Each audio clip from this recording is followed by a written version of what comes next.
Okay.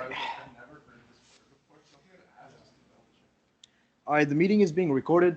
I think it's a good time to get started with the session. So welcome everybody. This is Cookies and Cram for Electronics 1. A little bit about me. My name is Ayush, and I've taken the Cookies and Cram session for the past 2 years, and I'm doing it again this year. I love teaching the class. One of my favorite classes, electronics in general. So I'll try to go through everything that I believe will be probably as similar to your final as possible. And we're going to focus on after the midterm kind of material because that will be the bulk of your final. And then we'll move on to before the midterm material to kind of cover the gaps, because I do believe you guys are going to have like a multiple choice section or something like that. And the way that the final is kind of organized is the post midterm stuff is where you have to do long answer problems. And then those pre-midterm stuff is just going to be shoved into those multiple choices, and they're going to be hard to solve. Like it's just going to take you a lot of time to get a small answer. So I recommend when you're writing the final, just like quick tip is just start with the long answer questions and then leave like 15 minutes for the multiple choice towards the end. So I'm just going to start with AC analysis of amplifier circuits. And we're going to start here with the AC analysis of common emitter BJT with an emitter resistance. So what that means essentially is we have this topology here. And the reason it's called a common emitter is because the input is being fed into the base, and the output is being taken from the collector. And so the only thing that's common between the two is the emitter, so it's called a common emitter. So that's how you can identify these topologies. Here, what does an emitter resistance mean? It just means that your emitter is not directly grounded, and you're just gonna have to accept the fact that your AC analysis will be harder. So how do we proceed with AC analysis? These are the first 4 steps you want to do. First, you want to disable your DC sources. You want to short circuit all your capacitors and replace the transistor by its small signal model. And if you're wondering, these notes will be posted after the session for sure. And AC analysis is composed of these different things. You want to calculate the voltage gain, V out over Vn, the input resistance, the overall voltage gain, GV, which is V out over V signal right here, and then the current gain, IO over II, and the output resistance.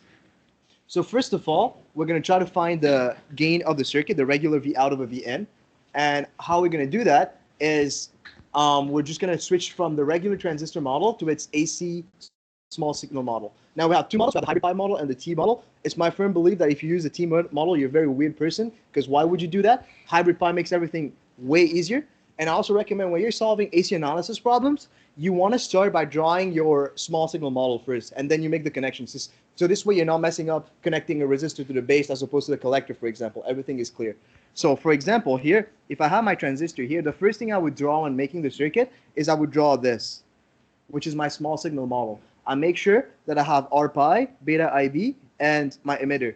And when I do this, I always like to make sure that I label that this is the base, this is the collector, and this is the emitter.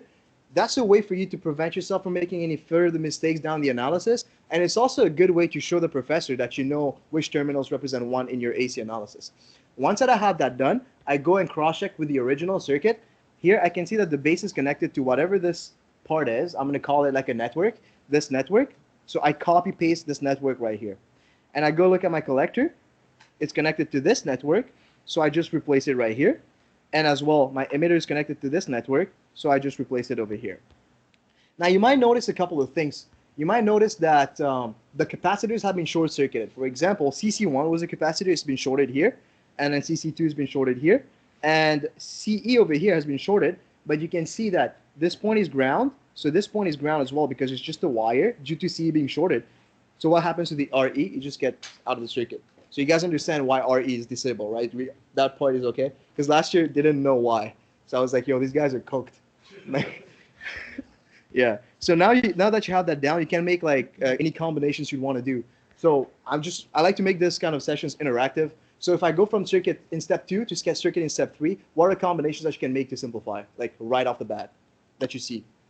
Yeah. You combine all the output resistors. Yeah, for sure.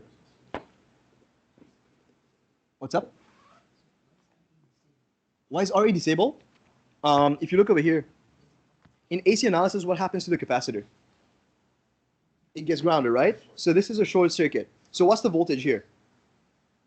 Yeah, what's the voltage here? So there's no difference potential for current to flow. So it's the same as saying that this resistor does not exist anymore. You see what I mean? So that's one thing.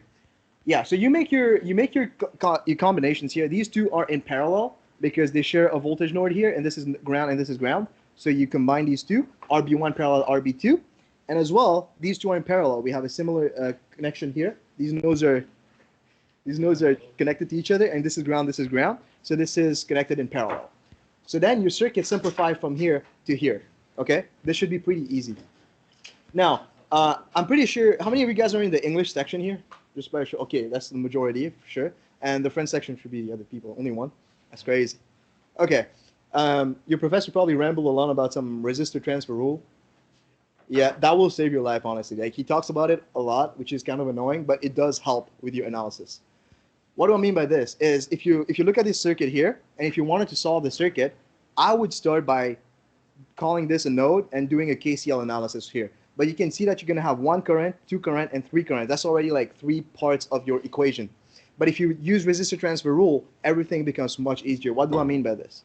Resistor transfer rule, like if you want to sum it down into like a quick one-liner you can remember on the exam, is you take the emitter resistance and you bring it to the base. So your emitter is then grounded.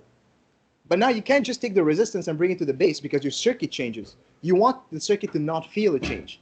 For the circuit to not feel a change, you multiply the resistor by beta plus 1. So you take this resistor at the bottom, multiply it by beta plus 1, and bring it to the base. So this is going to be right here, RE beta plus 1. You're going to see that in the next slide here.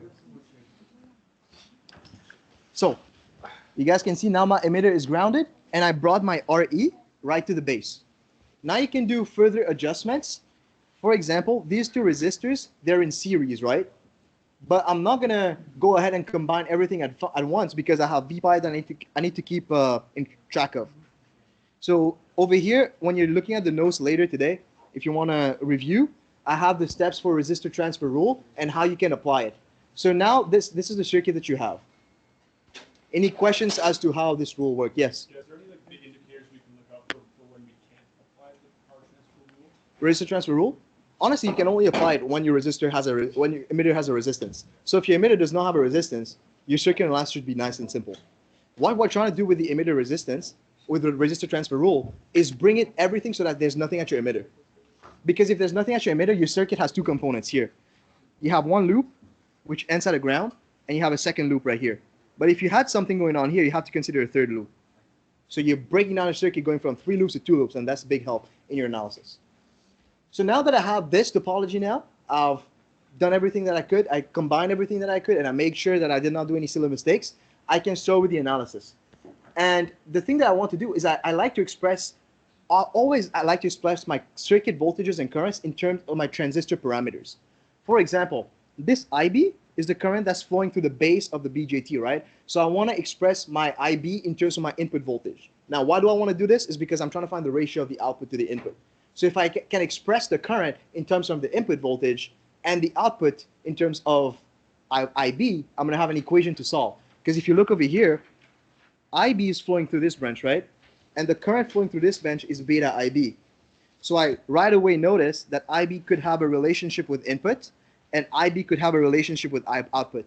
So that gives me the link between the two, and I don't have to do 3 pages of derivations. I can go straight from the IB connections to my answer that I want. Is that clear? So I just recommend you do this too. When you're doing your AC analysis, try to look at what equations you can write so that it makes your AC analysis simple, and that saves you a lot of time in the final. So I'm going to start with Ohm's law, nice and simple, and that's Ohm's law, I believe it's over here. How did I do this? VI. So, okay, if you notice the voltage over here, VI, right? This point is all VI, right? What's up? I know that like the current coming from the collector Yeah. would be like GM/VBE, right? Yeah. So is there like a time when using that equation for the current would benefit you more than beta IB? There could be, honestly, but I always use beta IB because if you use a GM VBE, which is, I think VBE is the same as VPi, you know, kind of situation. So your VPi would only be across this resistor, right? But if you use IB, your IB flows through both. So you get 2 resistors in like one shot, as opposed to breaking down your voltage, you know? So if the emitter is already grounded, Yeah. you don't have to do the resistor transfer, maybe it's easier to do Exactly. That's the whole point, and that's why you want to do resistor transfer when your emitter is not grounded. Okay. So this is my first equation. This is the input voltage, and it's the same voltage across this branch right here. Can everybody see that? I can explain if you guys don't see that. Right? The input voltage is the same across this resistor branch. So the IB is going to be Vin minus 0 over the summation of these resistors. So this is what I have over here. IB is Vin over R pi plus beta plus 1 Re. Okay. Now, when I look at this part of the circuit, I have beta IB that's going to the emitter, but this beta IB has to flow from somewhere, and where does it flow from? It flows from this ground right here. So if I trace this current back, the current flowing through here has to come from here, right? So the only thing I can do now is I write a second Ohm's law equation for this one. So my second equation would be 0 minus V out, because this is V out, 0 minus V out over RC parallel with RL would be equal to the current that's flowing through the resistor. That's a second Ohm's law equation. And this, what I just said in words, is written right here. So now I have V out in terms of V input. And then I have IB in terms of V input. So I can set these two equations equal to each other and then calculate my V out over V in. I'm not going to go for the algebra because that's just math. I'm just going to write how I found these equations, what's the link from one to the other, and then how you can find that gain ratio. But if you want me to go through the math, I can do that too. Any questions? I'm just going to pause here for a second because questions come up a little bit later. What's up, man? I just had a question about the AB. So basically, like, everything for me makes sense. Yeah. The only problem I had was like, understanding why we kind of separate V sig and R sig.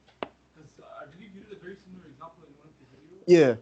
And like you removed the V sig and R sig out of the Okay. V sig and R sig. So when you have a source voltage that's sinusoidal from a how do you what's the thing again? You know, you have a source that you feed into your circuit with an AC voltage. That source has a voltage, right, that you're feeding into the circuit, but it also has a resistor inside of it, the EMF, for example. It represents that. The R sig is kind of like the representation of your EMF.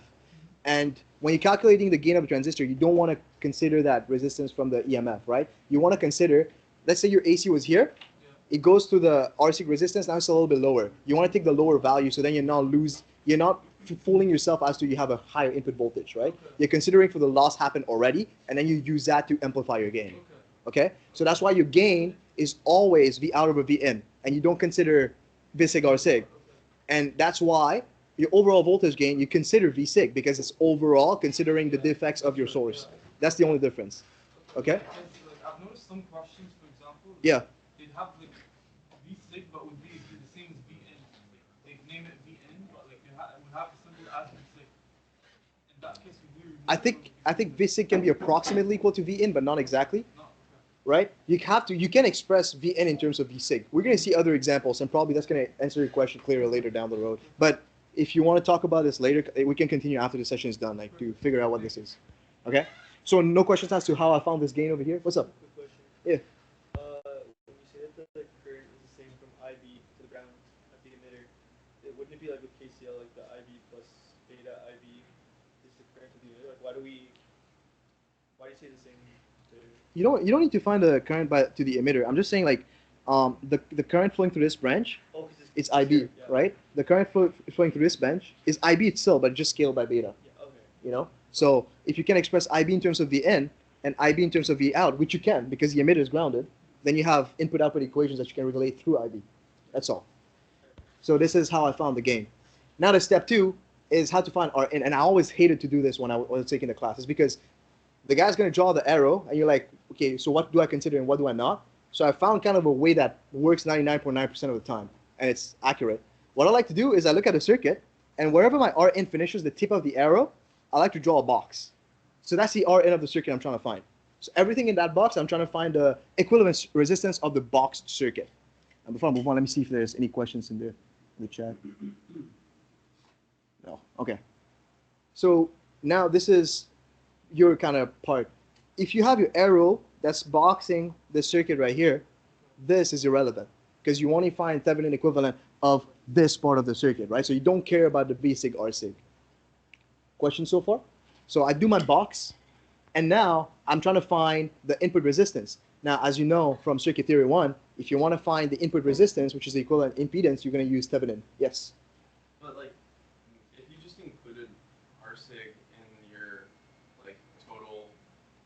resistance, couldn't you just use V-sig as like your V in over V out? Like, wouldn't that still be the same thing? If you included your R sig into your, Like your total resistance or whatever. So like, wouldn't that, like, if you included that as your Rn, and then couldn't you just use V-sig as your Vn? you can't use V sig as your Vn.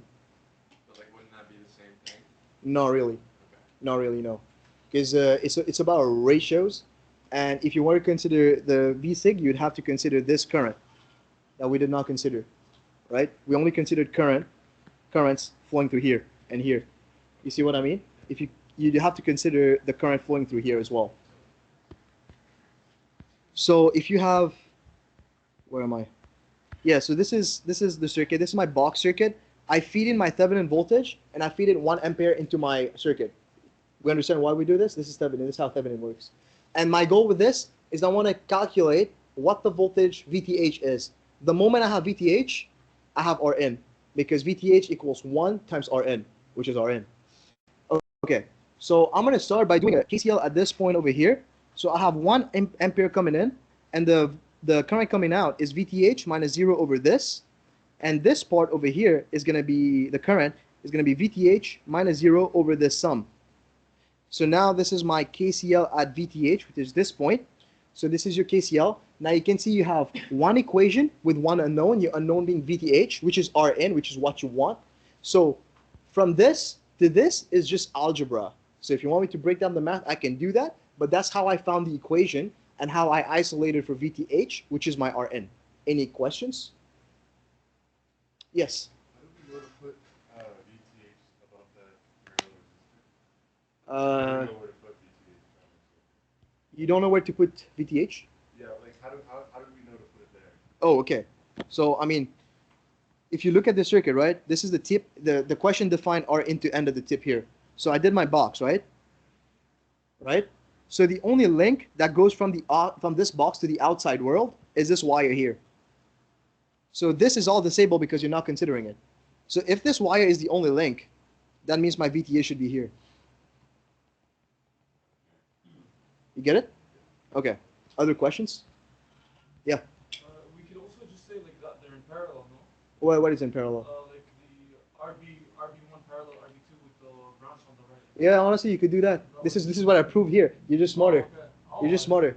Yeah, you can do that too. Like if you're smart enough to notice they're in parallel, do that. I'm stupid, so that's why I did the math. So this is how we find Rn. Questions? Okay. So now you want to find GV, which is the overall voltage gain. Now the way you can find GV is it's very easy. You just said that this whole circuit has an equivalent impedance of Rn given by this equation, right? We've just calculated this. It just means that the voltage sensed by this part of the circuit and the current inputted to this side of the circuit is the same as going through a resistor of that value. So you can take this and you can replace it with this, and your circuit, the voltage current, experiences no change. That's the beauty of Thevenin.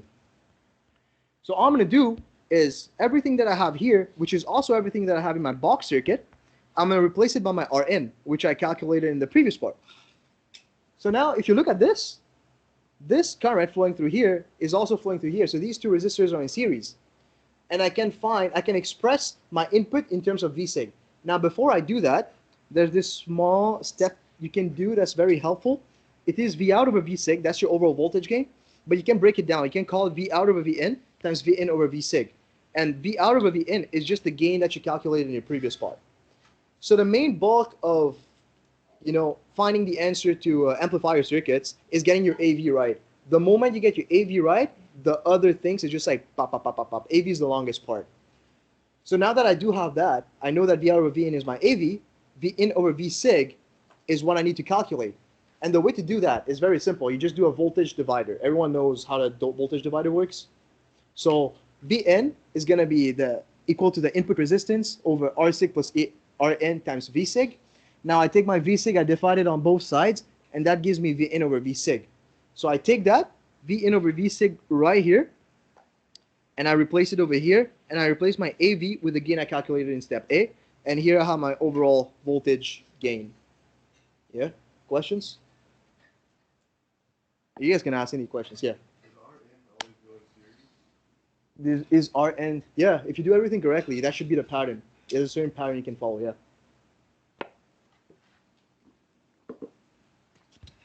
And now we're gonna find AI. So the way you can do this, it's again looking at equivalent resistances. That's the easiest way you can do it. Is that a hand? Yeah. Yeah. Yeah. So could you have found like your RN before you did your gain, and then like Before you do- could you not have found that like done the parallel You, resistors you, before you you found can definitely do that. Okay. You can definitely do it, but it just makes it simpler, Yeah. right?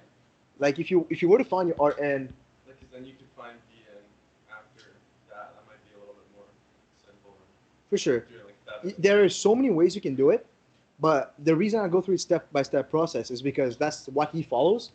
And if a professor shows you a step and you kind of follow that step, psychologically they think that you know what you're doing and you're doing it the way that he taught it. Like it's easier for him to correct. Like of course if you get the right answer, you're still gonna get full marks. But I like to follow what they do and then increase my chances of maximizing my grade. Finding AI. So it's pretty simple. You have your Rn, and now you want to use that to your advantage. So I input is equal to V input over R input. That's just an Ohm's law equation, right? So if I go over here, so this I input here is Vn minus 0 over Rn. That's your I input. And now you want to find an equation for I output. But you have to be very careful. You have to go back to your original circuit because you have to see where V out is kind of defined. Because over here, you could say that, let's say I do my combination, I have this here. And this is I out, and I say I out here. I say I out equals V out over RC parallel with RL. If I do this, it's wrong. Why is it wrong? Yeah, there we go.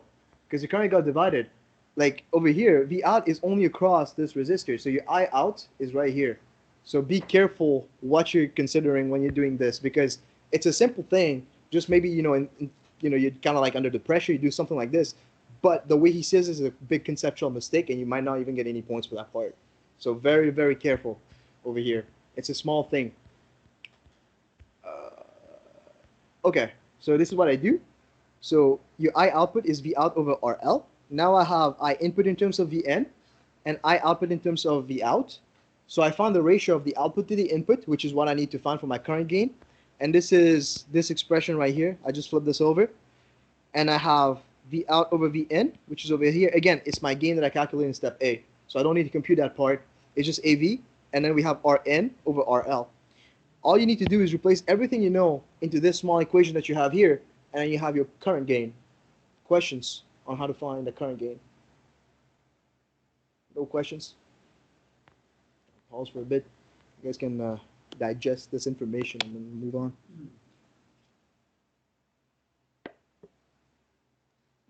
Yeah, pretty much the step-by-step is just get your AV right and use it everywhere. This way, it's less likely that you'll make a mistake. And the AC analysis, there's very little ways how a professor can trick you to make the analysis harder. How a professor can make this question way harder is by screwing up your DC analysis. I'll do an example of DC later on. But what I mean by this is he could do this. Add a resistor here, add a resistor here, add so many resistors, and then it takes you time to do your KCL, KVL, finding your IC, IB, IE, and all those different things. That's how the question can get hard. But the AC itself is very systematic. So the last part of this question is to compute, what is that? Let's skip it. Oh yeah, there we go. Is to compute the R out. Again, it's the same step by step. So I go to my original problem and I look at where R out is defined. So here, R out is defined over here. Again, I'm just gonna do this, box my entire circuit, and that's my equivalent circuit that I'm trying to find the R out of. Now, do you know how to connect your VTEV in from here? Not really. Not really. So I ask you a question. What's the only link from the red box to the outside world? Where's the wire? This one. You're talking about this one, right? So all you need to do is add your VT here. Okay? Beautiful. So that's what I have here. Now, when you're doing Thevenin, you have to disable all independent sources, whether it's AC or DC. So this is gone here. It's a disabled, so this is just shorted. And I call it a bro code because it's not theory. Like, there's no way I can prove this, but it works like 95% of the time, and it gets people grades sometimes. Like, if you don't know what you're doing. The bro code is to prove that IB is equal to 0. Your base current is equal to 0. So if you have this, the best way to find R out, because R out is super tricky to find sometimes, is to kind of prove that this current here is equal to 0. And why do I say that's kind of like a bro code thing? Is because if you just disable the freaking source at the start, then it's what's being fed into the circuit. It's like, it doesn't make sense. There's nothing being fed into the circuit anyways. So the current has to be equal to 0. But sometimes, in circuit, I have no idea. Like, it can not be equal to 0 sometimes. So anyhow, okay, so another way you can kind of see it is you can start combining stuff. These two are in parallel, and then that's what I have over here, and then after being in parallel, they're now in series with this. So this is what I define as R alpha. So this big circuit just simplifies to this, right? And what you notice is this resistor is shorted, doesn't exist, right? This resistor is shorted. So your IB has to be equal to 0 because this is ground, this is ground. Now that you have IB is equal to 0, this goes away too. It's equal to 0. So your circuit simplifies to this, okay? And once you have IB equal to 0, this is the final circuit that you have. And VTH equals to 1 times RC. And RC is equal to R out.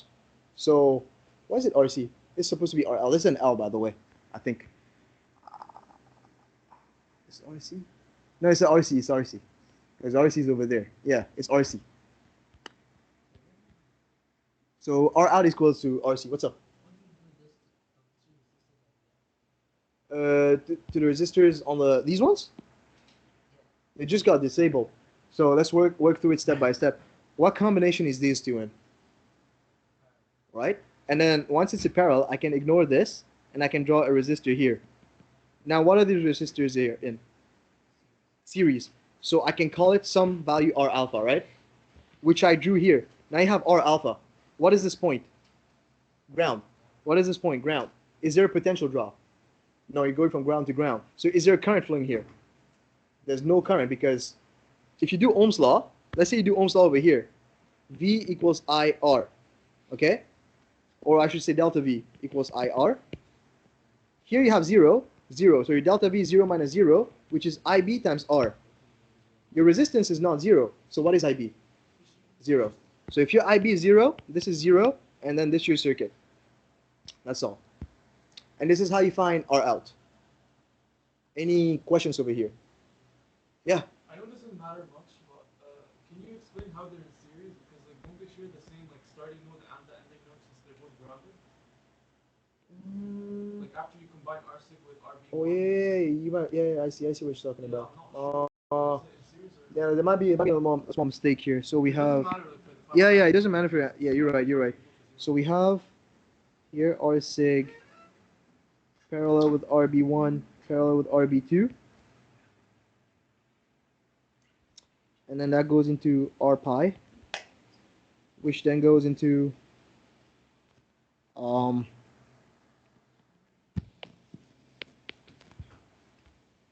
beta plus 1 RE. Now these two are in series for sure because it's the same current flowing in here. So here this point, yeah, these two are in parallel. This one is parallel with this one. You're right. These two are in parallel, but it doesn't change the final answer. I wrote something wrong here. How do I fix this? R pi plus, so we have this. That's correct, right? There we go.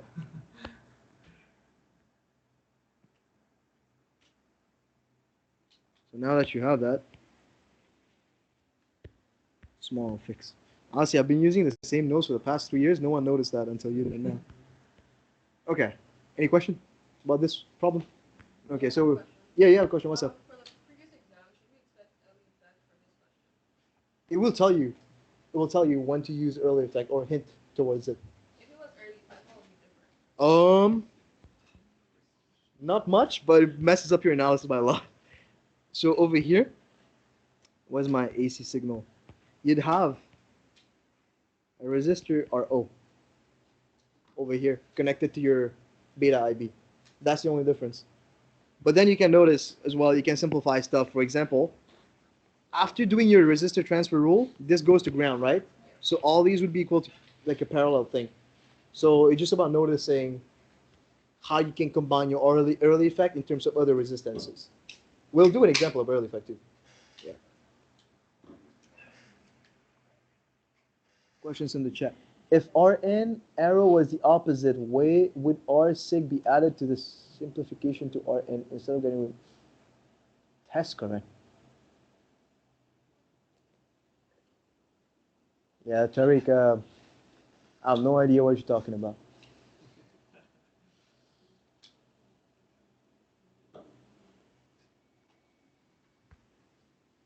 Opposite way to R sig. Oh, you would never have Rn opposite way to R sig, because Rn is always going from the source into the circuit.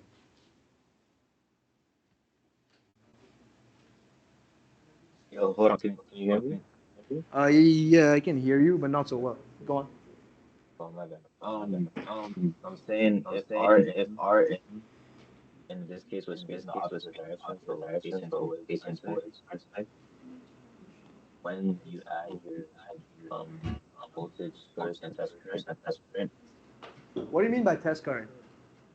like you know how you add one A I added to what, sorry? uh, when you put like VT Oh, and then you yeah, add the one 1 A, ampere. yeah, like the test current, right? Yeah. So I'm saying like because the Rn is facing the other way, like Okay. the R sig gets removed. Yeah. But if Rn was facing towards R sig, Yeah. would Rn now like include R sig instead of it getting removed completely? No. R6 would still be there if you were to have that case. You will never have R like the arrow facing towards R6, but if yeah, you're right. If you're facing towards R6 for some reason, you have your arrow there, you have to consider R6. Yeah. Oh, okay. Okay. Appreciate it. So we'll take like a 5-minute break, and then I'll move on to the next example. This is gonna be early effect. Okay. Yo, are we out of cookies or what? Do we have cookies? Yo, yeah.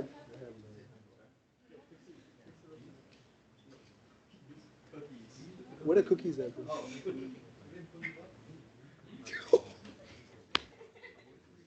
Hey, don't blame me. This is clickbait. I'm not an exec anymore. Blame them.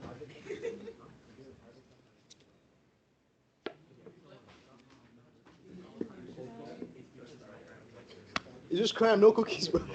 What's up?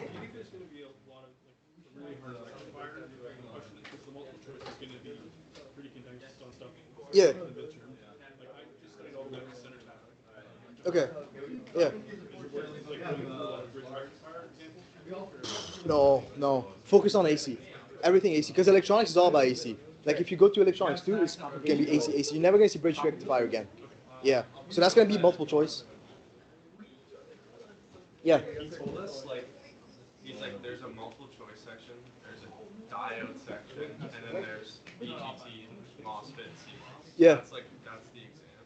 Yeah. So do you like have an idea of like what the diode question might Did you have plotting on your midterm? Yeah.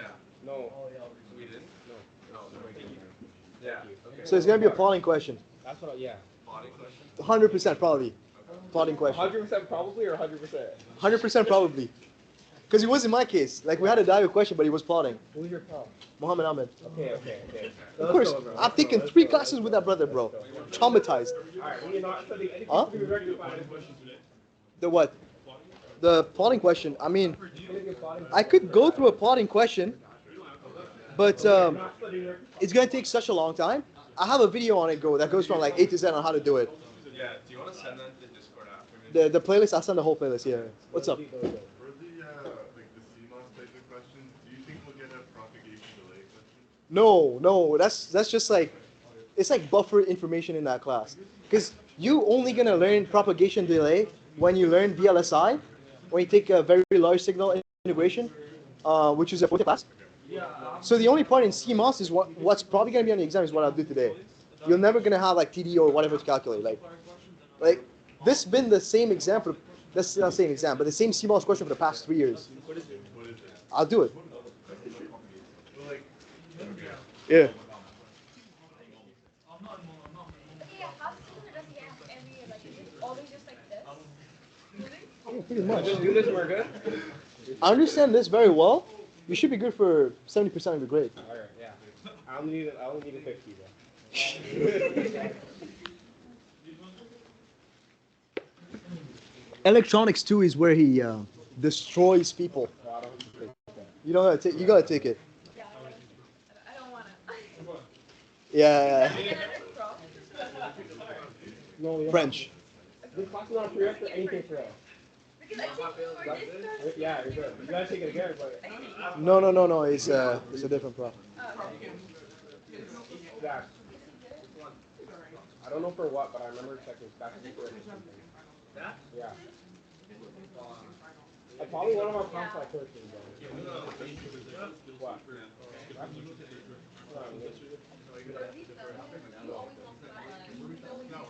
I don't want to do anything. For Thevenin? You can use whatever voltage you want, but you have to be consistent with it. I always use one. Yeah. You could call it you could call it IB. But that's like, in my head, I'm like, yo, that's another variable. You know? When you're improving the IB equals 0, Yeah. you have to simplify it because like can't you just see that Yeah, you can. both legs go to ground anyway? You can do that. Yeah. I I was yap a lot. looking at it and I was just like, I know. both of them go to the ground anyways, so there's no voltage on them.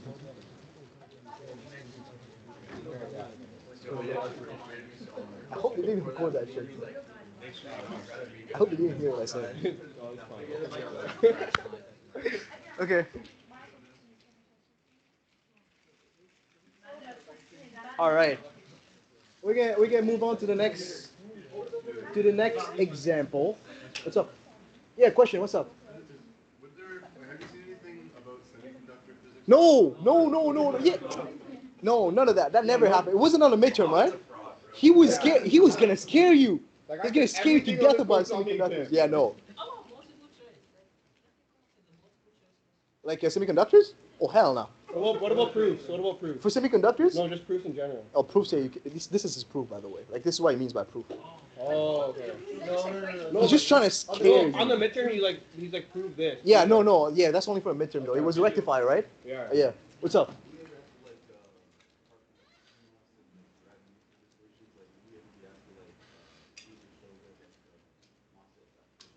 No, that's semiconductors. Like MOSFET, the functionalities on how it works is semiconductors, which is not electronics. It's semiconductor physics, all right? So he's not gonna ask you that. And if he asks you that, he won't. He hasn't asked it ever. He has to create a question to ask you that. Like he doesn't know how to create that kind of question. Okay, so we're gonna move on to this common collector with early effect. Okay. So we have this circuit topology going on here. We got our BJT, we got this network, and then VCC. This time your collector is not connected to any resistors, so beautiful. Our arrows are clearly defined, so that's nice. And here you have an arrow that's clearly defined, that's nice. You have this though, current source. But that doesn't make anything worse. The steps are the same. We're gonna disable DC, short circuit all capacitors, replace BJT by hybrid pi, find those 5 stuff starting with my AV. Step 1, identify your terminals. So you got base, collector, emitter. Step 2, draw a small signal model first and then complete the circuit. So this is my small signal model including RO, and then you're gonna connect your B, C, and your E. Okay? Now, would you use resistor transfer rule here? If I were you, I probably wouldn't. But would you? I probably don't recommend it. And why am I saying I would not recommend it here? Yeah. Exactly, man. Because your V out is taking it from here. So if you move it, Lord have mercy on how you're going to track that V out. Okay? You probably need a Bible at that point. So we have this. And this is what my circuit looks like. And now I can simplify the circuit. So as you can see, the RB is just itself alone. The V pi R pi is itself alone. We have this over here, RO, and then this RL. But if I trace this, this is the same voltage. This is ground, so these two are in parallel. So I can just have this here. So now this looks pretty decent. Okay, I did write it. I did not miss it. The resistor transfer rule might complicate things in this case. Yeah, we have that there. So don't come flame me after the exam. Okay, I warned you. I warned you. Be careful how you use it. Okay, so I'm gonna have a KCL and V out. So this is my V out. Oh, this is my V out. I'm gonna do a KCL here. So I have one input current, second input current, and this is my output current. So I have IB plus beta IB equals V out minus 0 over RL parallel RO. Any questions as to how I found that? Now this is pretty simple. Okay, so I have IB in common, so I pulled it out. And what did I do here? I expressed, I believe. Yeah, IB plus V in minus V out. Yeah, so I have IB here, because if you look at this point here, IB, this V in is the same across this section over here. I'm talking sense here. V in minus V out. Yeah, IB here. What is V pi? This is V in, this is V out. So IB equals V in minus V out over R pi. So this is this equation, which relates V into V out, and you have a second equation in terms of IB, which relates V into V out, which is what you want. Now you have these two equations. You just do algebra. You sub the first one into the second one, and then you isolate for V out over V in, and then you get your gain. We don't need to go through the math, right? This is simple. Any questions as to how I found my equations? No questions? Yeah. Are L parallel to RO? Okay, so do you agree that this point, oh, what am I doing here? So, This sorry, point, your RO is because of early effect, right? yeah, Euler effect, so Euler effect, you know? So the only thing that changed here is I have to add it to this resistor, and then the circuit does not, it's like it's not there anymore, because you combine it in some other resistance. Yeah. When you did resistor transfer, you have to multiply R prime by R five by RE, 1 yeah, plus yeah, But for this one, you just like made it parallel. yeah. What's the difference? Because I did not move it to the base, right? This is still at the emitter. If I were to move it at the base here, for sure, I need to multiply by beta plus 1, but I did not use resistance transfer rule here, right? The reason I did not use it is because you're taking your V out here. So if I move it, where are you taking your V out from, right? Okay. Let's make some room. We'll have some newcomers here. Okay. What am I doing?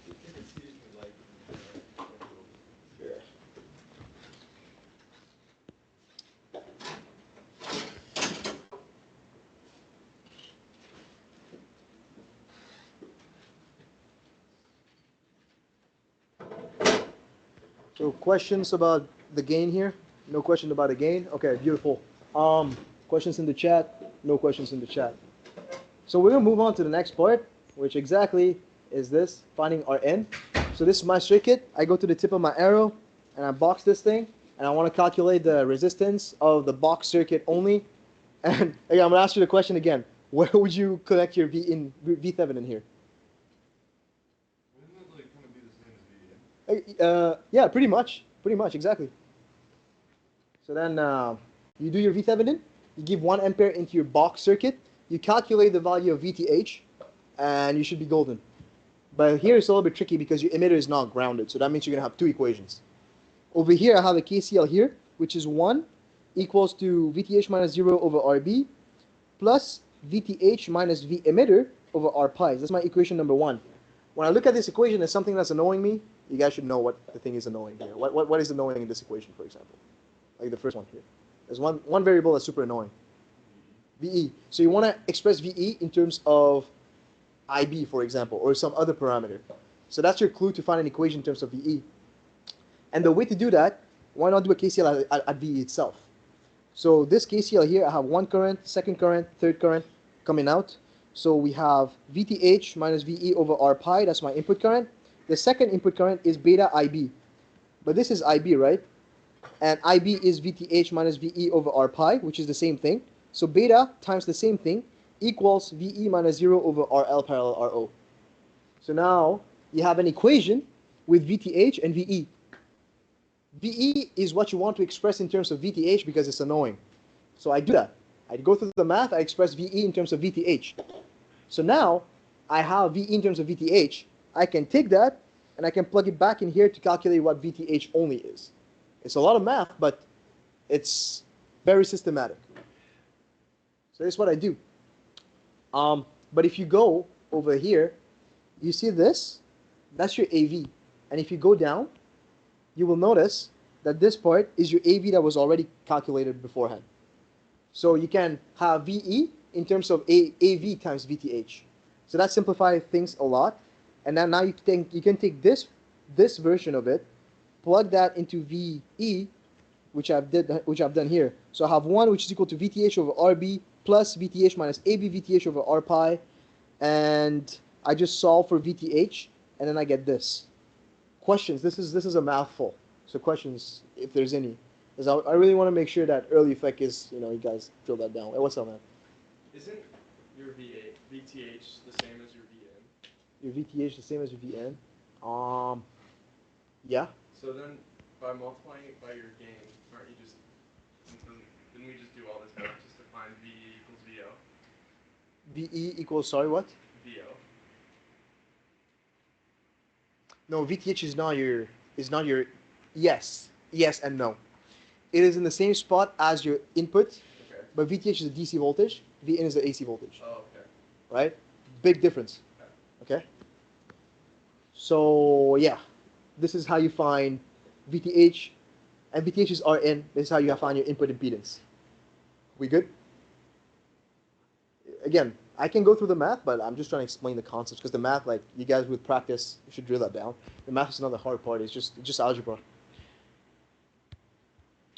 And then now I'm going to find my GV. Again, I think someone mentioned, is it always going to be series? Yes, as you can see here, it's always going to be series in this case as well. The same step-by-step process. GV is equal to V out over V sig, which is VO over Vn times Vn over V sig. VO over Vn is your AV. So you find Vn over V sig. How do you do that? Voltage divider. And V out over Vn, that's your AV. So you replace everything and that's your thing. It's pretty simple. It's pretty repetitive. And I input, it's the same thing. II is Vn over Rn, but the output, you have to be careful. You have to go back to the original circuit, and you see the output is defined here, only taking RL, so you're chilling. So when you write your equation, you have I output, which is VO over RL. You have that. Find the ratio of output to input. You have AV times Rn over RL. Replace your AV by what you know. Replace your Rn by what you know, and this is your current gain. Yep. No questions? We good? Okay. Now we're going to find R out. Okay, so this is, again, we're going to try to do this here. Sometimes if you can't prove IB equal to 0 and you're short of time, make them some stuff.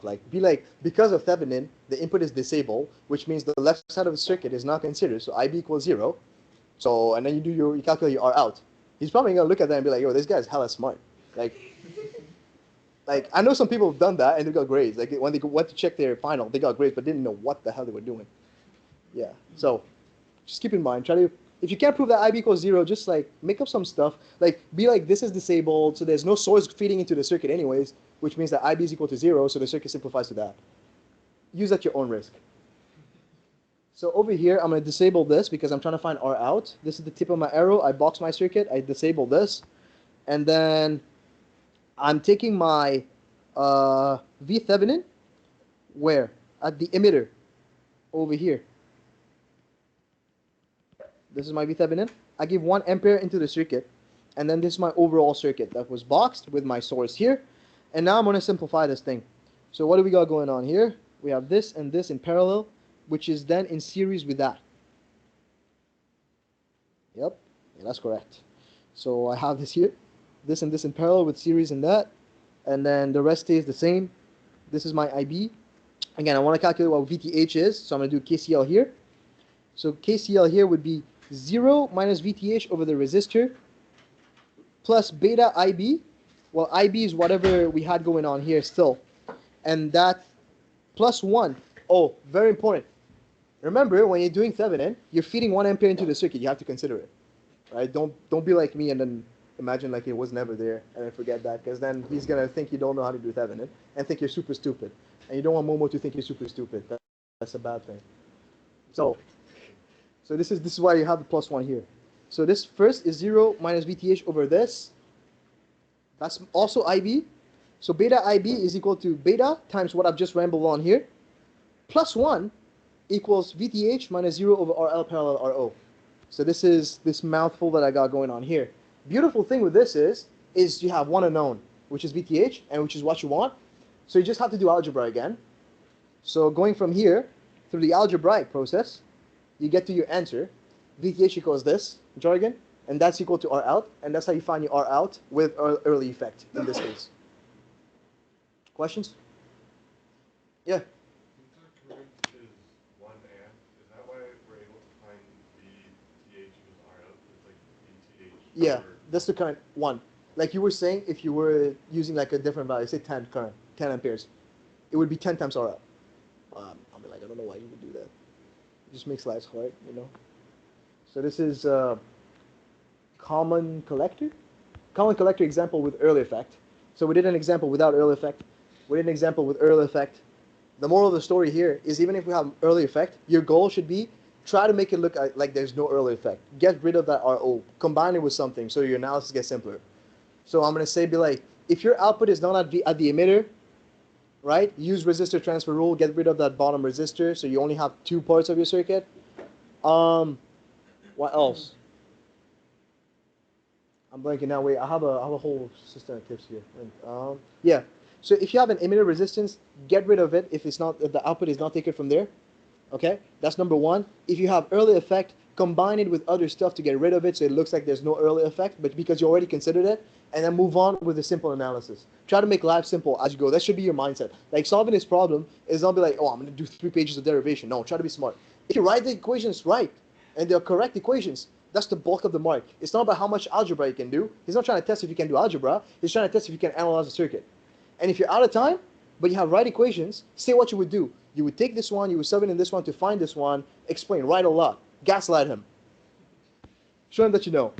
That's what this is the moral of the story. Like he loves that. Like sometimes I know people, like with the rectifier proof, they didn't even do the proof. They wrote what they would do, and they got a grade. I don't know how. So he's kind of nice with that. So this is our end. We've solved the circuit. Again, we take 5, and we go to MOSFET. We're doing good on time. What's up? Do you ever use the T model? No, hell. I know one guy who used it, and that's why he got a worse grade than me. What? A common base. You do the same thing. Like, you find your AV, try to combine stuff. I don't think I'm going through a common base example here. But you can do it with hybrid tri too, yeah? Who uses T model here? Honestly. You use T model? I don't know, man. T model is... I don't like it. Yeah. So we take 5 here, and then the next example is actually going to be from a past final. With numbers. It's nice to see numbers because with Momo's classes there, usually no numbers there. He doesn't like numbers very much. How many of you guys are in electrical? Lord have mercy, y'all gonna have to take electronics 2 with him. Okay. Electronics 2 is a real beast. I think midterm average is below 40 or something. Yeah. What? Electronics 3 is nice though. It's not him. Yeah, it's a projects. It's a projects class. You don't have to. You have no final exam to write. Yeah. So it was chill. Like 2 midterms online. Multiple choice. Yeah. What was your project in that class? A project? We just did a capstone, man. Just did a capstone, get 2 in 1. Yeah. But any class you have with Riyad Habash is pretty chill. Like he teaches that. He teaches like the power 4125, which is also projects, no midterm, no final. He teaches modern controls, no midterm, no final. Same stuff. Mohammed Ahmed teaches what? Electronics 1, electronics 2, signals and systems sometimes, random signals and systems, communication systems, control systems, linear systems. You're not done, bro. Like, yeah. We're not done. He started teaching controls in the summer too now. So, yeah. Oh, he's teaching controls for the summer? You taking controls? I might, I don't know. In English? Maybe. Have you taken signals? Yeah, actually, I already took signals. It was pretty easy. It wasn't with him, though. No, it wasn't with him, but controls will be with him.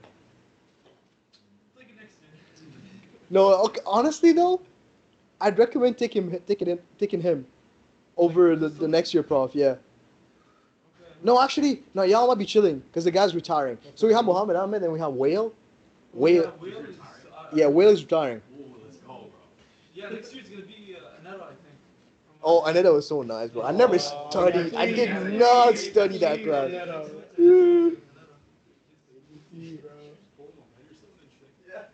It's like, sorry guys, I was answering all your emails at like 3 a.m. Yeah. Couldn't get all my grades back at like 4 in the morning. She's nice. Let me refresh my memory. Yeah. Have you ever taken a class like during your call? And they allowed you to take it? One class, yeah. Like, does it have to be in the afternoon? Yeah, it kind of has to be in the afternoon, and it's preferable if it's online. Oh, okay. Because like I wanted to take controls in the summer and get it done with, but I don't think they're gonna let me. Probably not because you have a lab section. Do you have to take stats? Statistics? Yeah, probability and stats. Oh, you already took it. Because I was gonna recommend take that in the summer. Cause Yeah, I already took it last summer.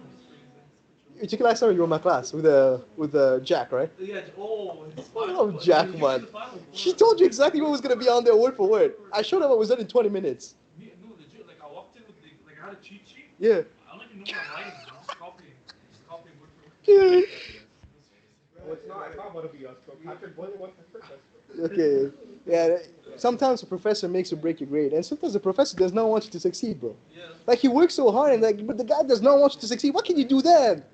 At the beginning of the class, Boyle said, our class is the most important class you're going to take. He's just like, I think that this class... Probability and stats? Yeah. But don't you take random signals? Actually, it's Yeah. Yeah. Oh, so you took stats as well? Yeah. Oh. No, I'm in physics too. Oh. Yeah. So the physics forces me to take an extra math credit.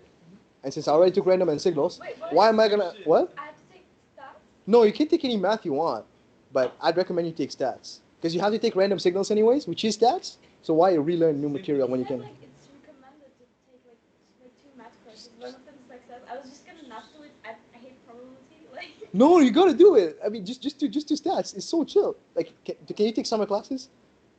Yeah, like only this term though. Probably. Okay, then probably take stats or Like, something. like, I hate stats too. Like probability and statistics is like one of the worst courses for me. But like with him, it's so easy. Like I don't. He tells you exactly what's in the final. The same numbers, the same values, same everything. Same everything.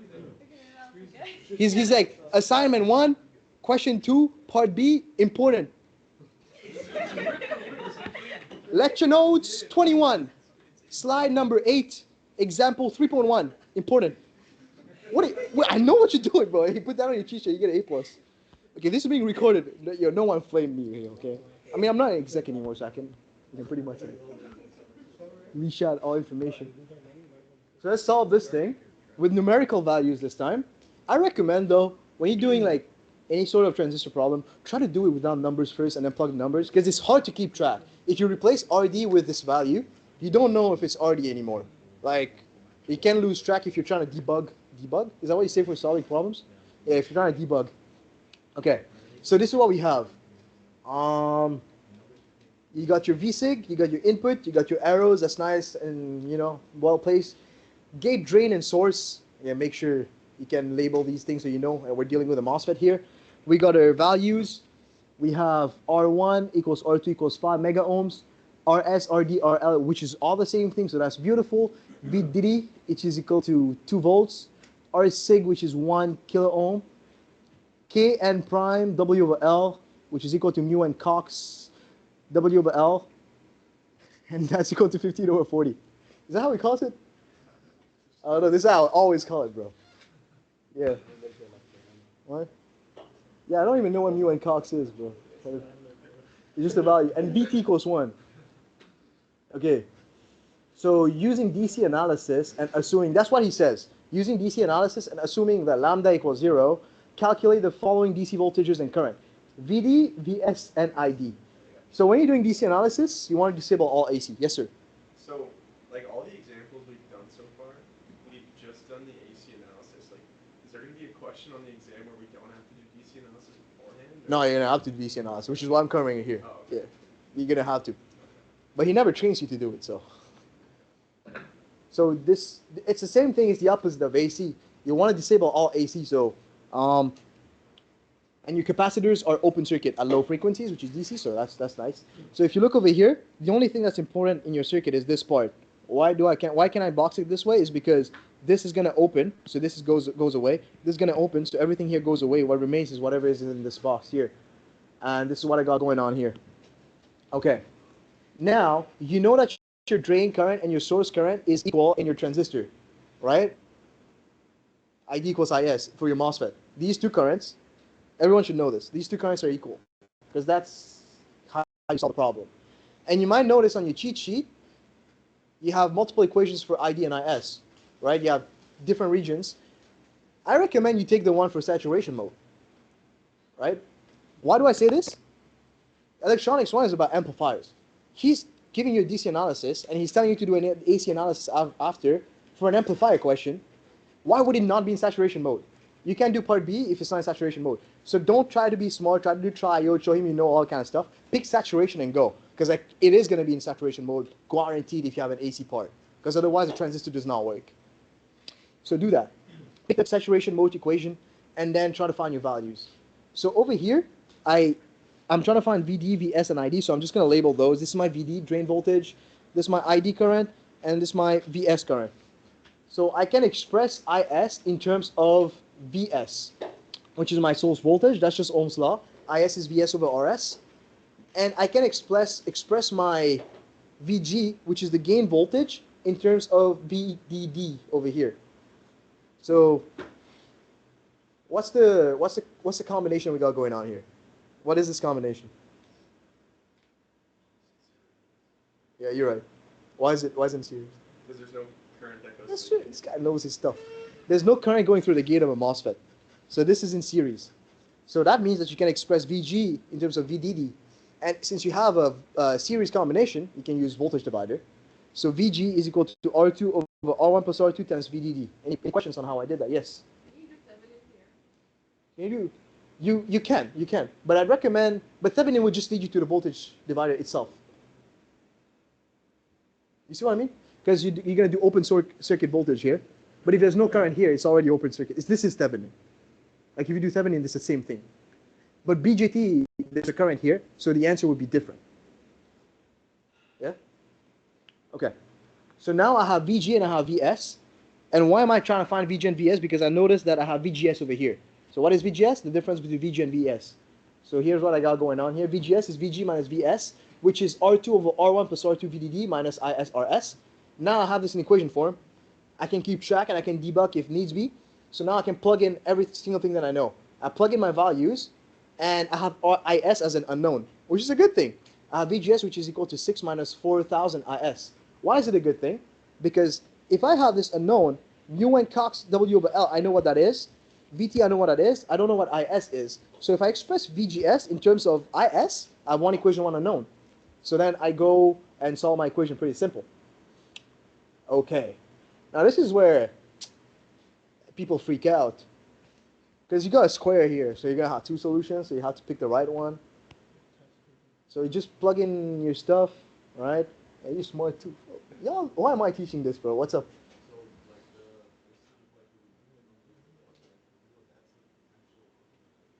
Wait, say again? Yeah. Yeah. Yeah. I mean, yo.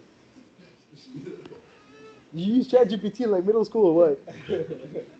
That's so simple, bro. Like, come on now. Yeah, I mean, quadratic formula is pretty simple. But No, I did not. Yeah, here we go. This guy. x equals minus b plus minus squared. You know, right? It's trolling us. So you have this equation, IS. So you expand the square, which is what I did here. And then I write it in quadratic form here, or I should rather say here. And I use quadratic formula, and I get two solutions, which I'm going to name IS1 and IS2, but only one is valid. However, your transistor is in saturation mode, right? So you have two conditions for that, which is on the cheat sheet, I believe. Yeah. Okay, so you use those conditions. VGS should be greater than VT. And now you calculate, you see that VGS is in terms of IS. So the two responses that you got, this one and this one, you plug it over here, and you check if it's bigger than VT. If it's bigger than VT, you pick that solution. The first one is accepted. The second one is inadmissible, so you don't use that one. So now you know IS is equal to ID is equal to IS1, which is equal to that thing. And very simply, you can find VS because it's equal to ISRS, as we showed earlier. So you plug in your numbers, you get your VS. And ID is, in terms of VDD, I think we have that equation too. Yeah, VDD minus VD over RD is equal to ID.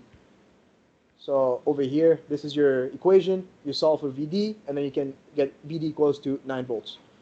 Now you need to also check, just for sanity, you have two conditions for BJT after you get all your values. The second condition is VDS should be greater than VGS minus VT. So you plug in your values, see if everything is okay. Everything's okay, you're good to go. And that's probably a good sign because you did your DC correct. So your AC analysis is going to be, you know, exactly what you've done before, like in the previous examples, like the same steps. Questions? It's just doing the same thing and then plugging in values. Okay, now he gives lambda a value. He says lambda equals to that. Calculate GM and R out. This is an equation from the cheat sheet. It's just plug and play. So K, this term, you know what it is. ID, you know what it is. So you plug it in, and then you get GM.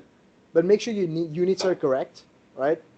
A over V. Don't try to like use different units and all that kind of stuff. Make sure everything, your ID is in amps when you're plugging it in, and everything is SI units.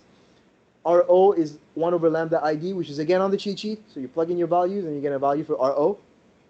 And then that's that. So now you have your lambda, you have your GM, RO, you have your DC analysis done. So now part C says, I can tell he wrote that question himself. What's up? There was a question on either like the review or the past exam. Yeah. You were given like VA. It's like VA equals 100. Yeah. And I guess like VA over ID is supposed to equal RO as well. Like, have you? This is far back in my brain. Okay. I know what you're talking about. I know there's a VA. Yeah. But I probably need to look at like the thing itself. We can do that later, for sure.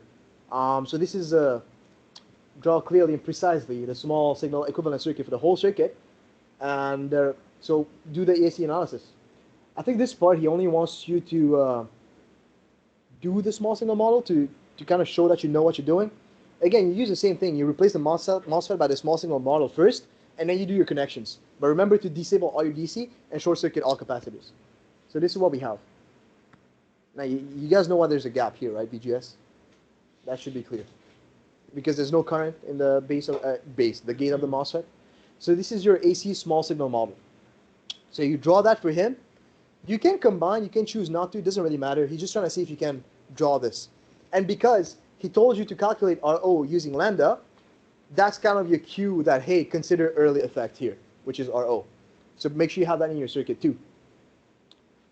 And then he tells you calculate the voltage gain. I love any AC analysis for MOSFET, but I don't like MOSFETs in the lab because kind of iffy. AC analysis, why? Because there's nothing going on here. It's nice and simple. So we want to find V out over V in. Notice how in the question, it shows that my V in is taken from here. So I'm going to mimic the same thing when I draw my circuit here. And gate source voltage, the gate here, the gate is connected to the input, and the source is connected to ground, and the input is connected to ground on the bottom and here. So these two are essentially equal. And that's very nice, because if your VGS is equal to Vin, your GM VGS is equal to GM Vin. So you have this current. Now, where does that current flow from? It flows from here. So now you have a relationship between your V out and your V in, just like that, in one equation, and that's sweet. We love that. So 0 minus V out over this thing is equal to GM Vn. That's what I have.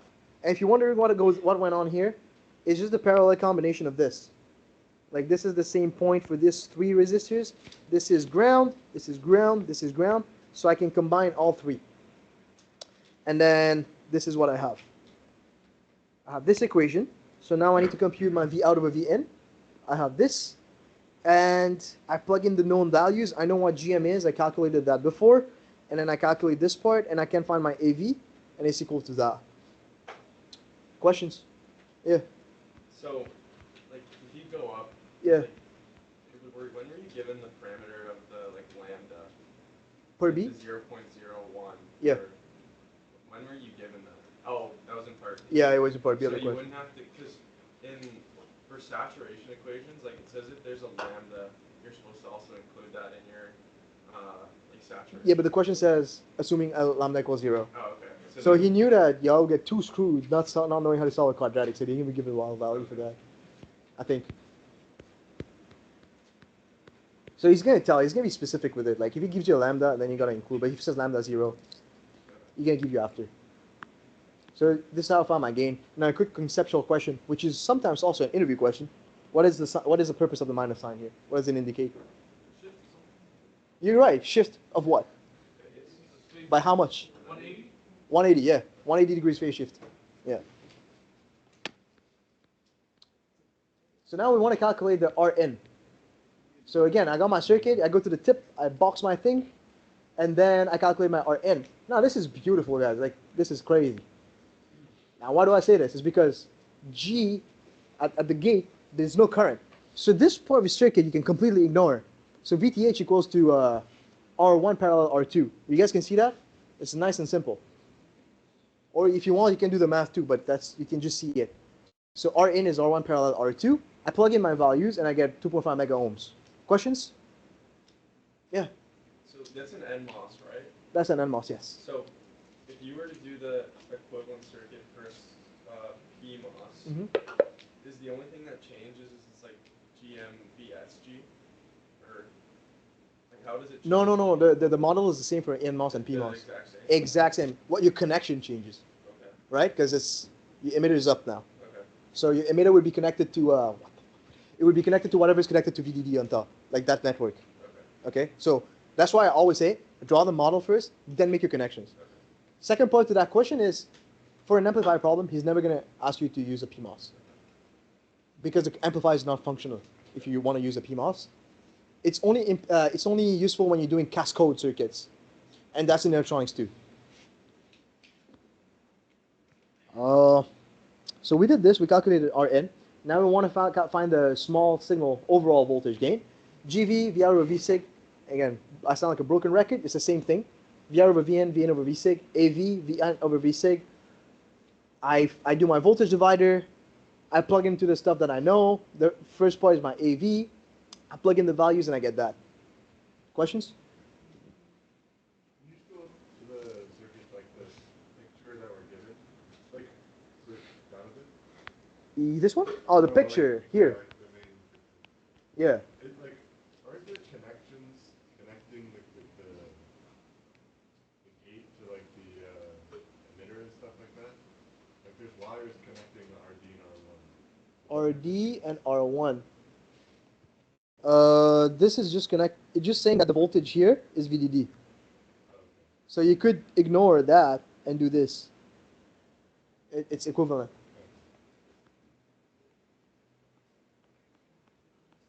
So I found my GV, and now you asked a question about VSig or SIG. Now that you have numbers, it helps you see your overall voltage gain will be a little bit lower than your regular gain because of the RSig, right? And because it's a series combination. So if you go over here, again, there's so many sig figs to make any like concrete conclusion, but this is high, right? 478. Forget the negative. This is just the phase shift. 478. But when you consider the RSig doing your overall, it's a little bit lower. 477. That's the only. It's not much, but it's enough sometimes when you have very low amplitude signals, right?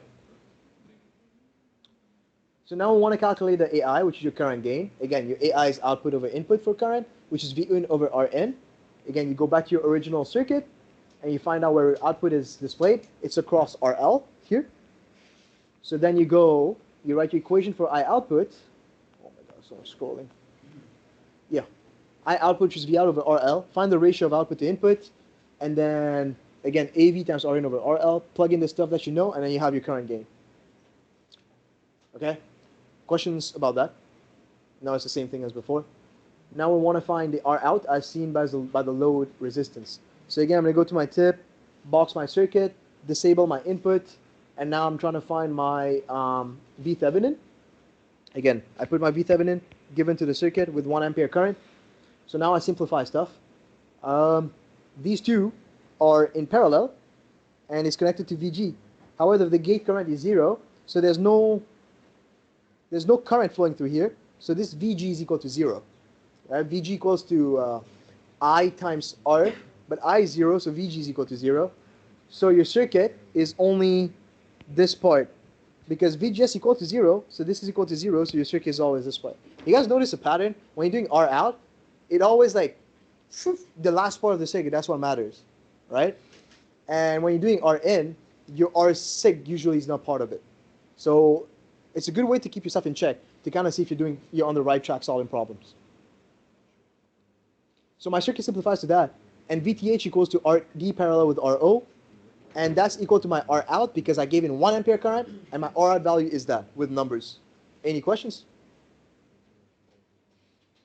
No questions. So this was just a simple example again, with numbers and for MOSFET. So to sum it up, how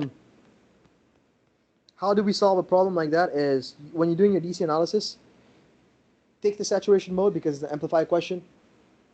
Be smart with your analysis. Like for example, notice that VGS over there is what's annoying you. Find an expression for it in terms of stuff that you want to find. Plug it in there, solve, check if it's valid, right? How do you check? Use the conditions that it is in saturation mode. That's your initial assumption. Check that it's still valid.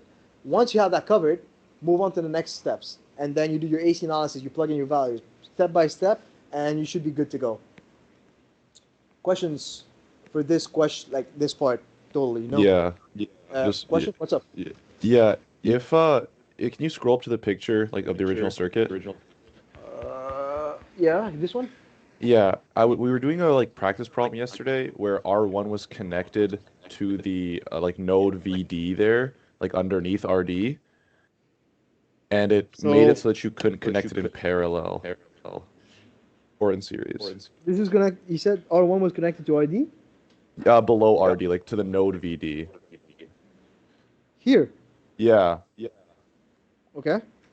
And because it was connected like that, when we draw the small signal, we had a like the resistor across the top, so it wasn't like an open circuit anymore from VGS. Oh, I see. I'm pretty sure that was the question on the final last year, and it was like throwing us for a loop because everything was kind of like messed up. Yeah. Is there like a process that we could do to simplify that? Solve it like you would a BJT. You see what I mean? Because the BJT, look, the BJT you have an R pi, so follow the same step-by-step process as you would for a BJT. You see what I mean? Okay. Yeah. Because that's the only way. Unless I can solve it like from the ground up, but I would use the same principles from a BJT. Because I had the same question on my final too. Like the MOSFET was not, the IEG was not 0 anymore, but I just solved it like I treated it like it was a BJT, and it went through the steps with it. Okay.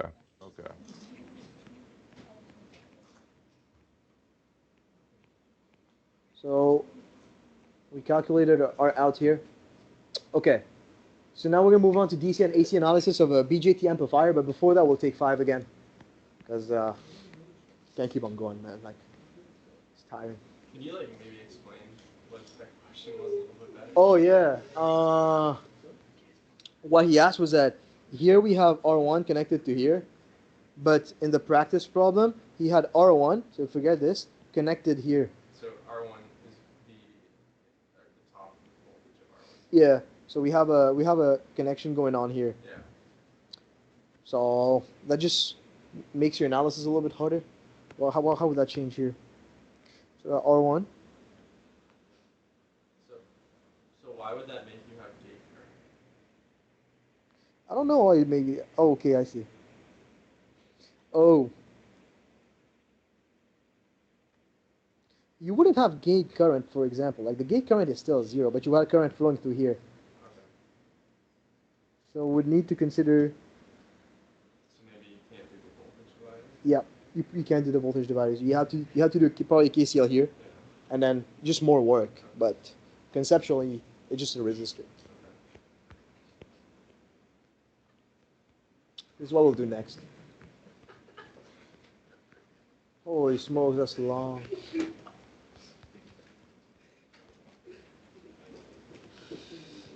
You're so at 11:30 again. What's up, man?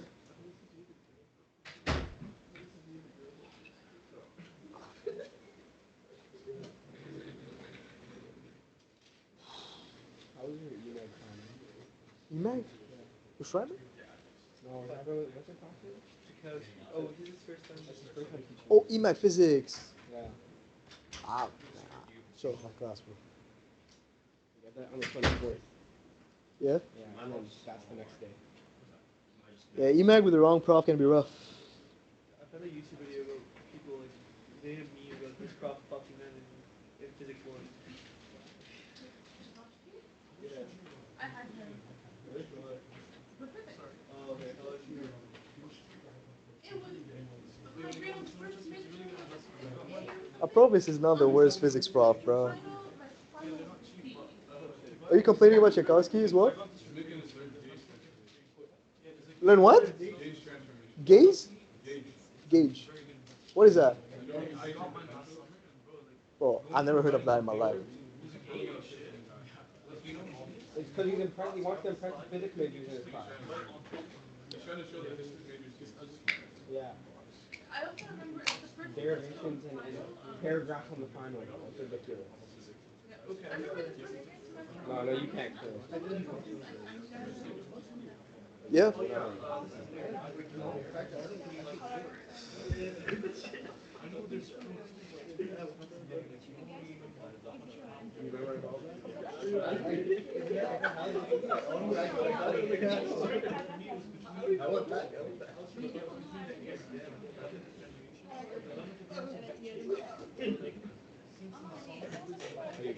What's up? That's what he put on our. He's making us explain 5 of these in paragraph form on the last page.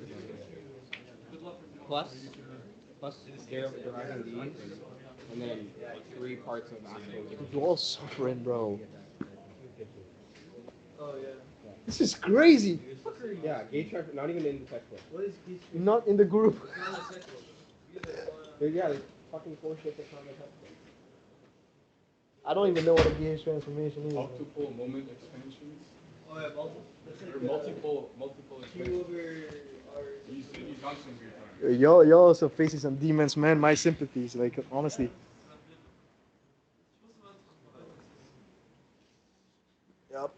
We're just taking a break, by the way. Just walked in. We're taking a break at 3, like 11:30. We'll start again. I'm trying to catch my breath. What's up? Yeah, like the digital CMOS stuff. Like Yeah. on your exam, like, was it like you had to like implement NAND with null or something? No. Or was it No, it was. like a graph? Yeah. It was like a graph, and it was like a checkbox. Yeah, okay.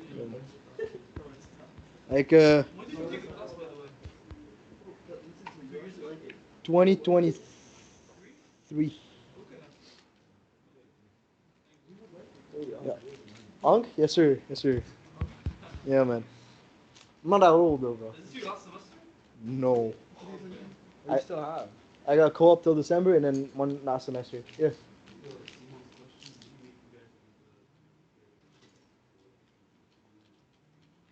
No. I'm gonna tell you exactly what the question is. It's been the same for the past 3 years, G. Was it like the no? You guys saw the graph, right? No, it is a graph, I think. Make it Yeah. Wait, just find things on it. Yeah, Where is it? fine. But is Kn equal to Kp? Yep. The seamless is pretty chill, actually. It wasn't the craziest part of the final. What was the third part? DC analysis, because we didn't practice enough. So a lot of people wasted time because he messed up the DC analysis, right? He connected resistors in weird ways. So DC analysis is screwed, and everyone's like trying to solve, so they don't have time for AC. So then AC is a big part of your grade. So then that's how he. Yeah, it's about like I don't know, man. Having strong mental fortitude to get through that final. What was the MCQ part like? Oh, some weird shit. Like, Theoretical stuff? yeah, very, very. Like you look at it and you're like, bro, if you were to do it properly, it would take you 15 minutes per question. So you're just like, ah, yeah, it's probably B. It's stuff like that. Good thing though, he doesn't give you negative grades Yeah, I for. read for like electronics 3 or 2. Like, No, I took VLSI with him, my God. Yeah, so if you do a multiple choice, he gives you a negative grade. If you get it wrong. Yeah, so I knew I was gonna fail the final, but I was more scared of failing with a negative grade. It's not like that. It's not like that. at that point, don't touch it. Just don't answer, bro. You get a 0. That's better than a negative If you get 1. the mark, if you get the question correct, it's like a base mark. You get the question correct, you keep that mark. If you lose it, if you get it wrong, you get negative. Yeah, negative 1. You get 0. Yeah. All right, let's move on to this question. So we have DC and AC analysis of this BJT amplifier. Now we have numbers, but if you look at this, it's boys, it's the same circuit that I saw like in the first example of the course here of the lecture, but now we just have numbers. So it's just a kind of good way to maybe look back and see how we solved it without numbers and how the numbers change things, which doesn't really change anything. You're just plugging in stuff. But now we have DC analysis that we need to worry about. So we're going to start, and this is exactly what he says in the question. Using DC analysis, calculate the following voltages: VC, VB, VB, IE, and IC. So again, you're just going to do, what are you going to do? You're going to open circuit your capacitors. So this is open circuit, so this gets deleted, your circuit simplifies to this thing, which is exactly what I have here. Now, you asked me a question about Thevenin, and here it is. This current here, the base current of this transistor is non-zero anymore. So it is helpful to now do Thevenin. And the answer will not be the same as the MOSFET question because you have an input current in the base. So all I'm going to do is I'm going to calculate the Thevenin of this orange loop here. Okay? And I want to replace this thing by this thing. So all I need to do, it will be like this. Oh man. We'll have this, and this will go right here, and this will go away, and this will be my RTH and VOC. That's all. I want to find the value of VOC. I want to find the value of RTH. I'm going to start by finding VOC. So I'm going to disconnect that circuit, like over here. And I'm going to put in an open circuit voltage here, VOC, right here. Now this is an open circuit voltage. So that means these two resistors are in series. Because these two resistors are in series, I can express VOC in terms of VDD using voltage divider, and I straight up get my equation of VOC in terms of VDD. Any questions? Should be pretty straightforward. Okay. Now if I'm trying to find RTH, my Thevenin impedance, again I'm looking from here, except I need to disable all independent sources. So if I look at my branch, this VDD has to be grounded. So I ground it. This point is common between the two resistors. This is ground, this is ground. So these two are in parallel. So now I know what my VOC is, I know what my RTH is, so that means I can erase all of that and take this and connect it here. So this is what I have. I compute the value of VOC, I compute the value of RTH, and now this is the circuit that I got going on. Replace encircled circuit by Thevenin equivalent circuit and continue DC analysis. So this is my encircled in orange, I replace it by the Thevenin here, and I continue with my AC analysis. Now AC analysis for BJT is long, but it's not necessarily difficult because once you have one current, you have all the other currents because they're related by beta, beta plus 1, all those kind of things. So I have two relationships here that I wrote. IC equals beta IB and I equals beta plus 1 over beta times IC. I recommend you maybe memorize those if it's not on your cheat sheet. It's very helpful. Actually, you need to know that. So not very helpful, mandatory, memorize that. So what I'm going to start with here is doing a KVL at this I loop over here. So to start off, that KVL, I got minus 3V plus 75,000 times IB, which is my base current, plus VBE. All right, you guys need to it is the diode potential drop here, VBE, very important. So you add that, and then plus 1300 times IE. Now be careful that you're labeling your currents correctly, because you can't use IB here and IB here. It's two different branches. Make sure you use IB and make sure you use the IE. Now, unless otherwise mentioned, your VBE voltage drop, which is the diode drop, is equal to 0.7. So that's what I got here. Did you always do the VE loop first? I always do that. Yeah. Question? You always assume it's in active mode, right? So Yeah, no, exactly. Yeah, yeah. Because if the second part is AC analysis, the transistor has to be in active mode. That's right, Yeah. So it's good to assume that you're working with the good mode already. Okay. So now I plug in my VB in that equation, and now all I did here, I think I tried to express IB in terms of IE, because I already have I have an IE here and I have an IB. Now I know I can express IB in terms of IE because these three currents are all related. So that's what I do. I have IB equals IC over beta, and then I have IC in terms of IE. So I write IC in terms of IE here, replace it in here, and I have IB in terms of IE. That's beautiful. So I take this and I replace it into IB, and I have this equation where I have one equation with one unknown, and that's very easy to solve to find your IE. And this is the value that you get for your emitter current. Questions? Yeah. Your method always starts with a KVL in the VBE because if VB is like V Thevenin the same as VB in this. Is V Thevenin the same as VBE? Your 3B the same as your V base. The V base. No, it wouldn't be the same, no. Because V base is here. This is VOC. This is your Thevenin voltage here. There's a drop through the resistor. There's this current flowing. Okay, so you can't do VB minus VB equals 0.7? No.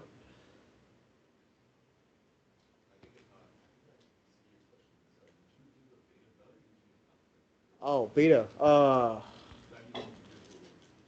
Did he give a beta? Oh, yeah. He gave beta is 100 and VA is infinite.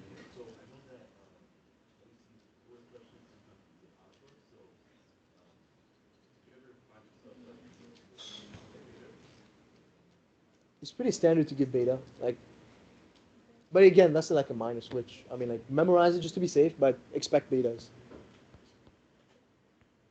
What did I find? I found my IC. No, so now I found my IC. There's a relationship between I found my IE. Sorry, there's a relationship between IE and IC, which is this one, and I know my beta is 100. So I plug in my betas here. I plug in my IE, and I have my IC right here. No worries with that. Now I have IC, I have IB in terms of IC. So I plug my IC that I just found in this equation, and then I can calculate for my IB, which is this part. So you guys see how, like, it's, once you do the KVL and once you solve one current, everything flows. It's not that hard, unless you mix up some crazy like DC network. Now I'm trying to find V base. So here, this is your question again, why V base is not equal to 3, because this current here, IB, is 3 volts minus VB over the resistor value. So IB is 3 minus VB over the resistor value.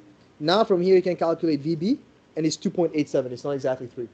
Okay, so that's your base voltage. You have your emitter voltage. Now, to find the emitter, no, you have the base voltage. Now you're trying to find the emitter voltage. You know that VBE is equal to 0.7, and it's also VB minus VE. You know what VB is? You plug in VB and you find VE. Nice and simple. So now you have your two voltages. What is it asking to find?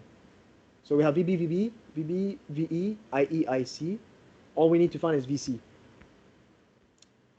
And finding VC is simple. You use Ohm's law.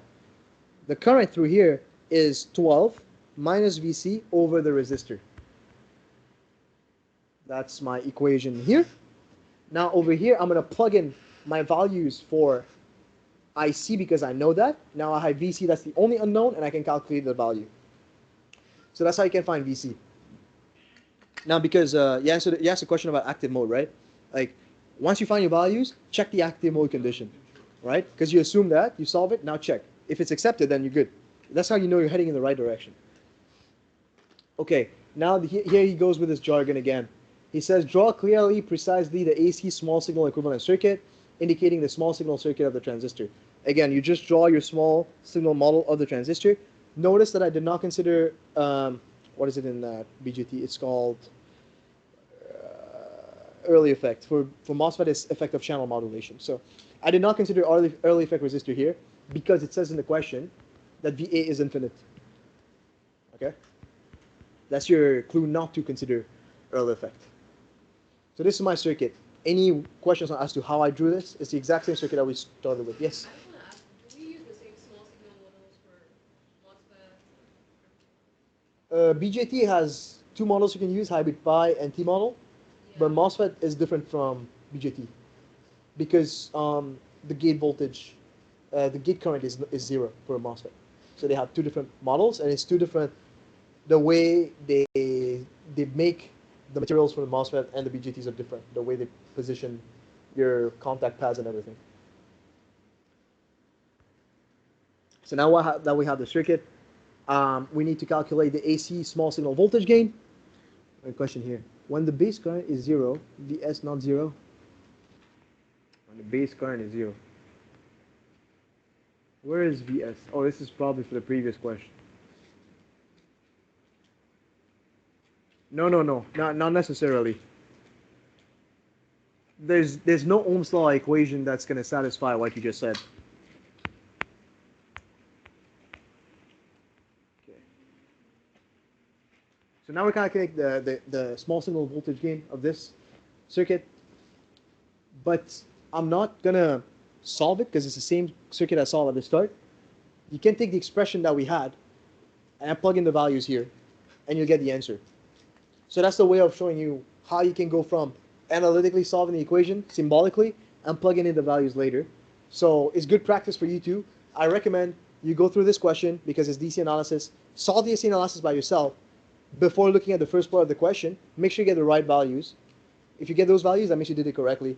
And if you're kind of stuck, go back to the first one and use it as a reference.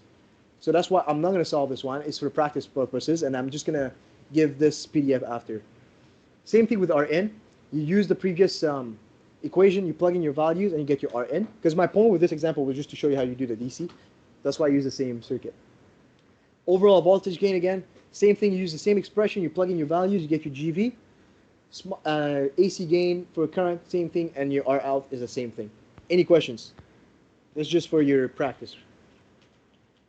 And then now we have a diode solving problem that's from the past final.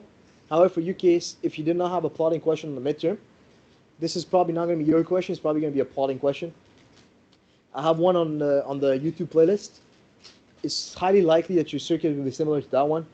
So go through it, make sure you understand how to do the plotting, and then you'll be good for that. I'm not going to cover it now because it takes a long time. I already have a video on it, so I'm going to repeat myself. The one with the breakpoints and stuff? Yeah. It's like 30 minutes long. Yeah. Diode circuit problem solving from the past. Now I kind of like to solve these circuits intuitively. Like I don't like to do these like trial and error. Like D1 is on, D1 is off. I kind of look at it and be like, okay, what do we have going on? When I look at the circuit, this is a high voltage, and this is a low voltage, right? 5 and minus 5. So in my head, the natural flow of current in the circuit is from top to bottom. Now for this circuit to be any useful and for the current to flow from top to bottom, my assumption would be the two diodes must be on for it to conduct current. All right, that's how I make my assumptions. I just kind of look at it. I'm like, what's a smart guess that I can make? And more often than not, it's like the voltage differences, and it works. So we have high voltage, low voltage, current's going to flow down. Probably might be a good idea to assume that D1 and D2 are going to be on. So I assume that.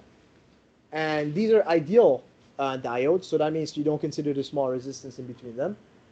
So I have short circuit here at D1, short circuit here at D2, and then this is my overall circuit. Okay? Now I can do a KCL at the point V, so here. So I have 5 minus this voltage V over 5 kilo ohms, which is equal to 1 output current. No, this I output current plus 5 minus 5 over 10 kilo ohms. So it's just a KCL at this point right here. This is my equation. And now, if you look at V, what is V equal to? Just trace it.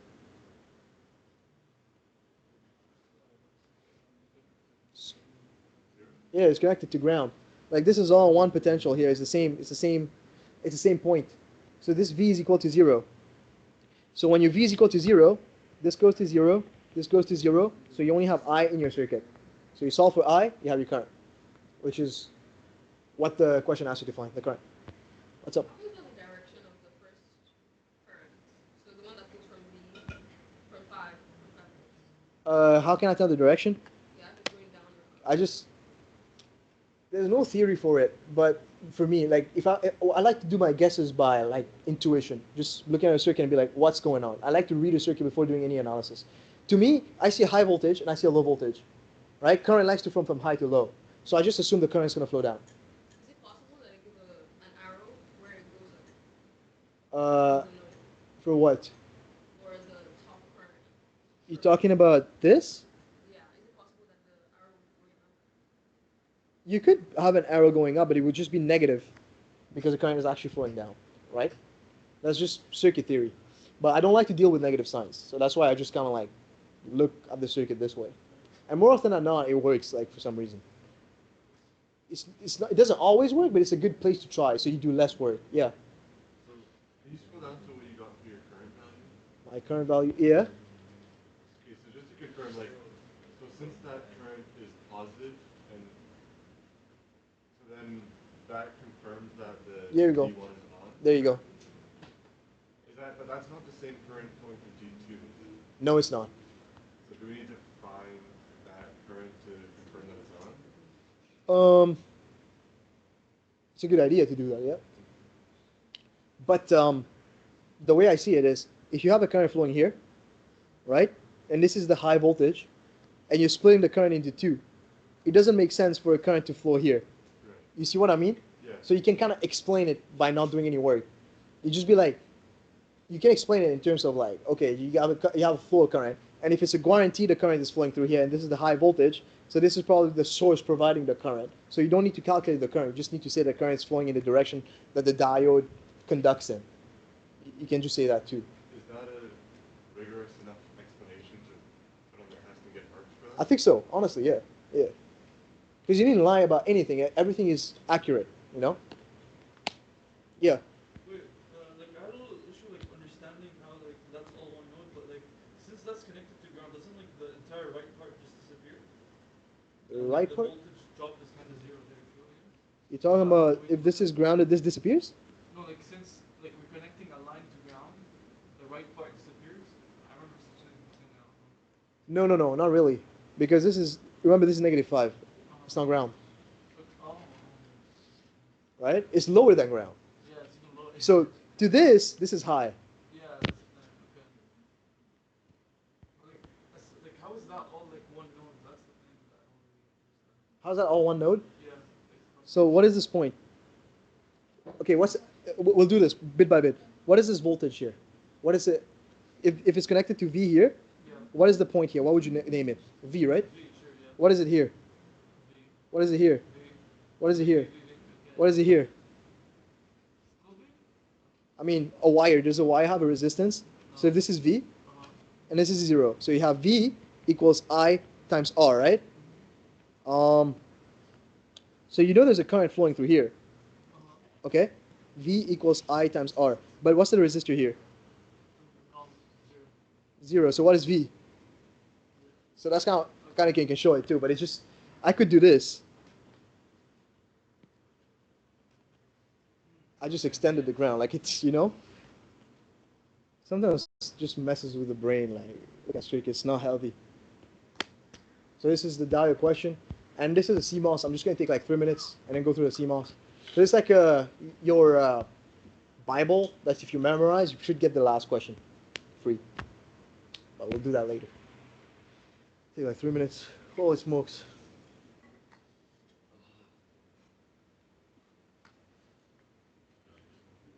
Questions so far? Yeah.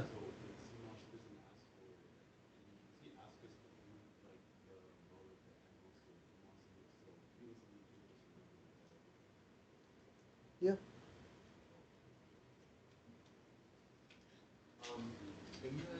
In a lecture, we solved a similar problem where like mu n cox w over L, it was the same for both diodes, or not diodes. Transistors.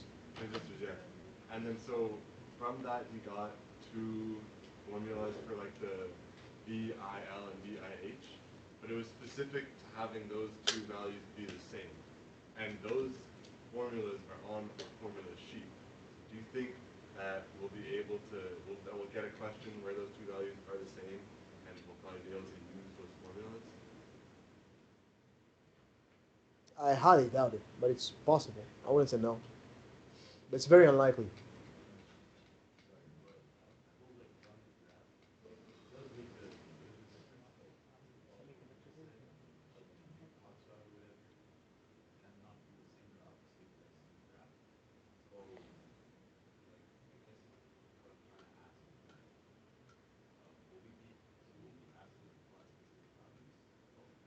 For what?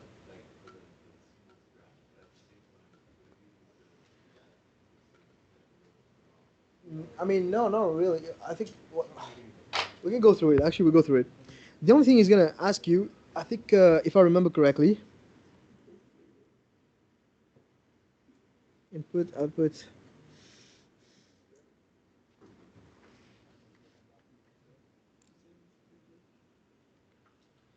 He's gonna give you a normal NMOS that you've seen in class, and then he's gonna give you different, I think, input values. And then you have to take your input values. You go through the stuff that you know. So you actually said, what do we know about this? We know these 4 assumptions that you should memorize, right? We know what these things mean. You want to know what every single one of them mean, right? And then you want to know the 4 facts that he has in his lectures, right? And then he has different values of input he's going to give it to you. And your job is to take that input value and plug it in those facts. And then from then on, you try to see where you are on that graph. So for example, if you have an input value of 1, okay, and he gave you that your VT is equal to 2, right? So then you know that 1 is between 0 and VT. So that means when you're over here, you're in this region between 0 and VT, so you're in region 1, right? And then you go to the first table here, you go to region 1, and it's going to ask you what mode is your NMOS in, what mode is your PMOS in, right? You have a table of multiple V in voltages. Oh, smokes. Multiple V in voltages, and then for your NMOS and your PMOS, you have to pick the right region you're in. So for example, if VT was 2, V input was 1, right? You're in region 1, so you're here. So you go over here, this is region 1, so that means NMOS is in cutoff, and PMOS is in triode. So you take cutoff, you take triode. And then you're going to change the input voltage again. It's going to go to 2 volts, to 3 volts, and then you just tick, tick, tick, tick, tick, that's all. It's about, can you navigate through this? Yeah. So in the question that we're getting on the final, those assumptions will probably be valid? It has to be. I mean, like, this is the only derivation is done for this example, right? Okay. Like, there are no... I had an assignment where assumption 2 was not valid, and you kind of had to like redo the whole thing. Yeah, I mean, that's why he put it on an assignment. Okay. It is super mean to do that on the final. And I don't think he has the time himself to write that on the final. Okay. Yeah, so all I'm going to say is just that, like, to be honest. That's all you need to know. He's gonna give you like a sweep of input voltages. You just go through this, you find out what region you're in, you go up, you tick the right region. I don't know. For sometimes in region 3 you have triode or saturation in your PMOS, but in the table he gives you them separated. There's no triode and or saturation like section by itself. So I just tick both, triode, saturation. Because I don't know. Some people said they only ticked one because it could be either or. I tick both. Just like, I don't know. So do you on that one. I don't know what's the right answer. But that should be it about CMOS. Do you guys have any questions here? That's the plotting question, honestly. So I have the whole explanation of it on the YouTube series. That should be the end of today's session, so if there's no questions. Thank you. Hopefully that was helpful. I'm gonna send out the whole like detailed description of this on the Discord, so watch out for it. You do that, you should be very well ready. If you understand everything on it, like you try to do everything by yourself, you should be ready to, you will pass the final. And if you want to go further, if you go from lecture 1 till 9, it doesn't take that long. The reason I made the YouTube series like 45 minutes or shorter is just for cramming sessions like this, so you can have quick review. And that's it. There's explanations on there, and it's all example based, so you guys can rewatch those if you want. That's it. Questions here? Yeah, notes will be posted. Could there be a rectifier? Probably not a rectifier, probably not a Zener, but definitely diode plotting, yeah. I'm gonna close this thing now because I'm tired. Oh, you got a question? What's up? I want to do a little bit. Oh, I appreciate it. I'm nowhere near closed goat status, but I appreciate it. Yeah, Kevin, what's up? Oh, is that okay? Was that a mistake? Okay, it was a mistake. All good, all good, all good. Okay, so if there's no questions on the chat, I'm gonna end the meeting. It was nice to have you guys online. I think this was also. Oh, thank you very much. I appreciate that. This recording will be posted on the YouTube, I believe, as well. I'll try to do my best to get that up there. So thank you. Big employed guy, eh? Big employed guy you are.